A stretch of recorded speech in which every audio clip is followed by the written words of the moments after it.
Sige, simulan na natin ang paghimay sa paksang ito. Naisip nyo na ba kung saan talaga kinukuha ang kapangyarihan ng isang agimat o anting-anting? Maligayang pagdating sa ating malalimang pagsusuri. Alam nyo, madalas kasi nakikita natin yung mga agimat na parang ibinebenta lang dyan sa tabi-tabi sa Quiapo, di ba? Parang ordinaryong palamuti lang. Pero kung babalikan talaga natin yung mga paniniwala ng mga ninuno natin, nako, hindi yan simpleng bilihan lang. Walang presyo yan. Sa halip, isa itong napakabanal, medyo madilim, at literal na napakapanganib na paglalakbay. Kaya ngayon, pag-uusapan natin ang mga ritual at sekreto ng agimat. Kumbaga, bago mo makuha yung proteksyon na gusto mo, kailangan mo munang patunayan na karapat-dapat ka talaga. Kaya, paano nga ba talaga nakukuha ang tunay na agimat?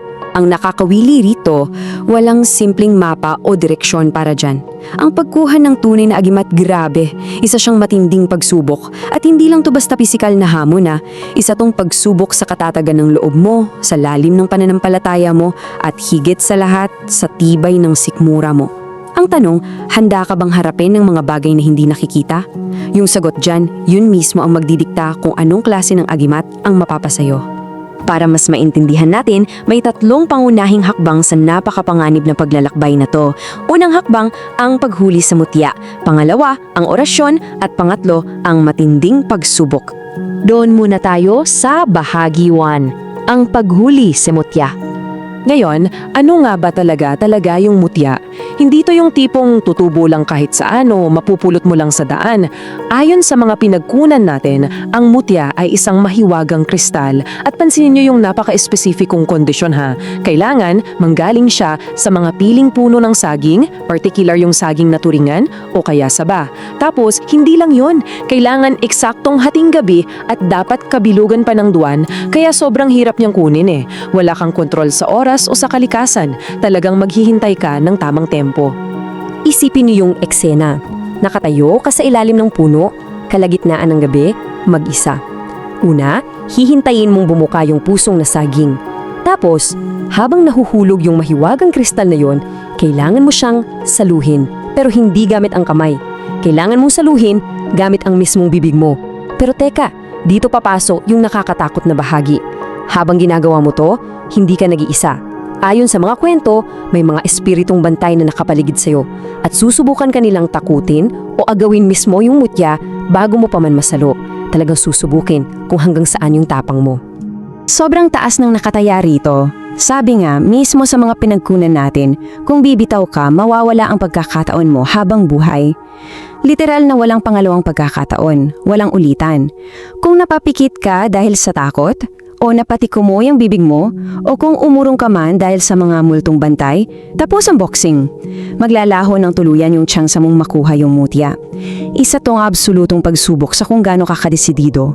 Lilipat na tayo ngayon sa bahagi 2, sakripisyo at mga orasyon. Pamilyar siguro kayo sa salitang orasyan, pero ano nga ba talaga to? Hindi to simpleng pagdadasal lang. Ito yung mga lihim na dasal na nangangailangan ng matindi as in matinding debosyon at isipin nyo kung saan ginagawa. Kadalasan sa loob pa ng isang malamig at madilim na kuweba o kaya sa gitna ng sementeryo at madalas tuwing mahal na araw pa. Isipin nyo yung sitwasyong yon. Ihihiwalay mo yung sarili mo sa lipunan, pupunta ka sa mga lugar na iniiwasan ng lahat dahil nakakatakot para lang patunayan yung espiritual na lakas mo. Kaya sinasabi ko sa inyo, hindi ito para sa mga mahihina ang loob. Para gumana yung bisa ng mga salita sa orasyon, heto yung mga kailangan mong gawin. Mag-ayuno, ibig sabihin walang kain, hindi matulog ng napakahabang oras.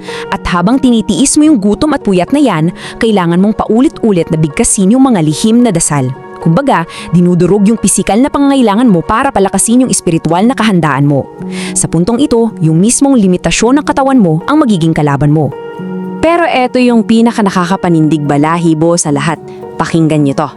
Isang maling bigkas, panganib sa kaisipan. Dahil sa sobrang pagod, gutom at puyat, napakadaling magkamali, di ba? Pero ang bawat maling pantig o salita sa dasal na yon, may napakabigat na parusa. Hindi lang basta hindi uobra yung agimat. Pwede kang mabaliw o tuluyang mawala sa katinuan. Ganyan katindi. Ang concentration mo rito ay literal na buhay at katinuan ng nakataya. At ngayon, papasok na tayo sa kasukdulan ng ating kwento. Bahagi 3, pagsubok, talim at bala. Kaya pagkatapos ng lahat ng yan, paano mo ba malalaman kung buhay o ganap na yung agimat mo? Heto yung 3 huling pagsubok. Una, ang banyo o ritual ng paglilinis. Pangalawa, pagsubok laban sa talim ng itak o armas. At pangatlo, pagsubok laban sa bilis ng mismong bala. Mga kaibigan, usapin na to ng buhay at kamatayan. Kapag yung nagtataglay ng agimat ay hindi nasugatan o hindi tinablan ng bala, doon pa lang siya ituturing na ganap o may buong kapangyarihan. Kung hindi, naku, alam nyo na ang mangyayari. At dito na talaga naghahalo yung alamat at yung mismong totoong kasaysayan natin. Sa isang banda, nandyan yung konsepto ng ritual ng banyo at yung paniniwalang hindi katatablan ng armas. Pero sa kabilang banda, hindi lang kasi ito basta kwentong bayan eh. Meron tayong mga totoong bayani at revolusyonaryo tulad ni Macaria Sakay at Leon Kilat na talagang pinaniwalaan ng marami na nagtaglay ng ganitong klaseng agimat na hindi daw tinatablan ng bala ng mga dayuhan. Ito yung nagbigay sa kanila ng sobrang tapang para harapin yung mas malakas at mas armadong kalaban. Kumbaga, ginawa nitong literal na kapangyarihan ang pananampalataya. Kaya dadaling tayo niyan sa huling bahagi, ang tunay na kahulugan. Sa pagtatapos ng ating pagpapaliwanag, malinaw na ang agimat ay hindi lang basta mahika.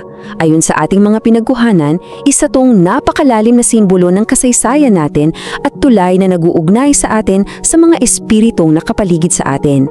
Yung proseso pa lang, nagpapakita na ng kakaibang tapang at determinasyon ng ating mga ninuno. Ngayon, iiwan ko sa inyo ang katanungang ito.